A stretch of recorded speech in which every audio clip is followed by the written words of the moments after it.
I've always felt alone. My whole life. For as long as I can remember. I I don't know if I like it or if I'm just used to it, but I do know this. Being lonely does things to you. And feeling shit and bitter and angry all the time just eats away at you.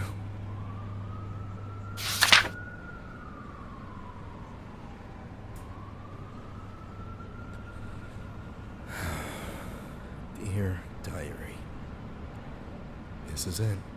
I have ended my miserable life. I couldn't take this shit anymore. Being trapped in a wheelchair for the rest of my damn life is just not worth it. The surgeons told me that everything would be okay.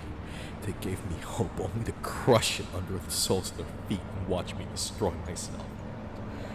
They lied to me. They didn't know what it felt like. I thought if I could handle my emotions, control them, contain them, prove them all wrong, but I was just too weak. I let it slip through my fingers, out of my grip. It poisoned me, it clouded my mind. They didn't know anything. They only feel the cold touch of their knives. They gave me antidepressants, and it helped me think clearly to see things through. I took a couple of extra pills this afternoon, and they showed me what I had to do in this short moment of clarity. They showed me that there was no one and nothing worth living for. They showed me how fake Sophie and my doctor were. How they were laughing at me behind their masks when I wasn't looking. Laughing at me and my legs. Thinking that they were so good, that they are better than me, pretending that they care about me. It's all bullshit! The pill showed me the truth today, and they always did. They opened my eyes, and they gave me wisdom, and I acted upon it. So I had to kill Sophie. And my doctor. My mentor. My counselor. I had to take them down with me. They're not laughing anymore. Oh, I wish I could have taken everybody with me. But unfortunately, my situation makes that impossible. To whoever's reading this, I hope my dead body will haunt you forever. Have fun scraping my brains off the walls. Fuck you.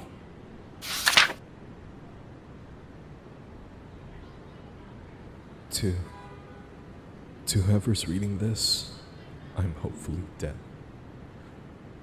I just couldn't live this life anymore.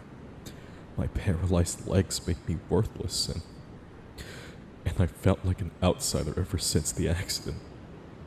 Anxiety and depression controlled my life, and there was no way out of this bottomless pit. My friends looked right past me. My family abandoned me. Nobody wants a cripple, especially one that needs your help. Fucking worthless. The only person that ever tried to help me was my doctor, and he tried a lot.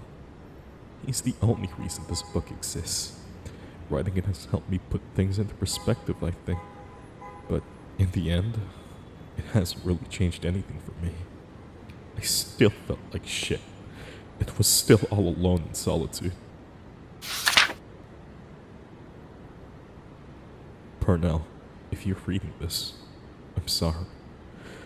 There were no choices left. I made up my mind that not everyone can be saved. I had to end my life, and I had to take my special person with me. Sophie, I want to keep her with me. I want to keep her all for myself.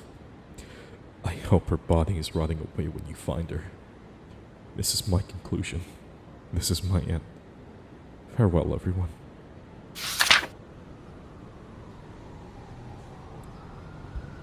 Finally, it's all over. By the time you're reading this, you will find my dead body covered in blood. I know you might think I'm not or wasn't normal. I was crippled, stuck in a wheelchair, and that's why I had to die. I was broken, defect, full of emotional problems. My mind was stuck in a never-ending loop of anxiety, depression, and despair. A roller coaster with no end, and I wanted out so bad. This book writing tip was fucking bullshit. It only made me realize how truly fucked my life was. Ironic how that one person who was actually paid to help me only made it worse. Give me that one last push that was needed for me to end myself. Now he's dead. It's almost poetic. The only person who tried to help me was my only friend, Sophie. Please. Please tell her I'm sorry. I wish her all the best. Please don't show her this mess. This is my conclusion. This is my end. Farewell.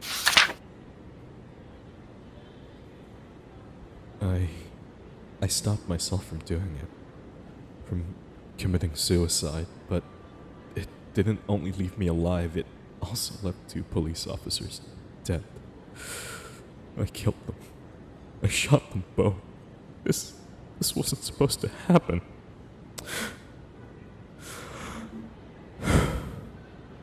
The doctors testified that I was having a psychosis, which means that my punishment won't be too hard for me to bear.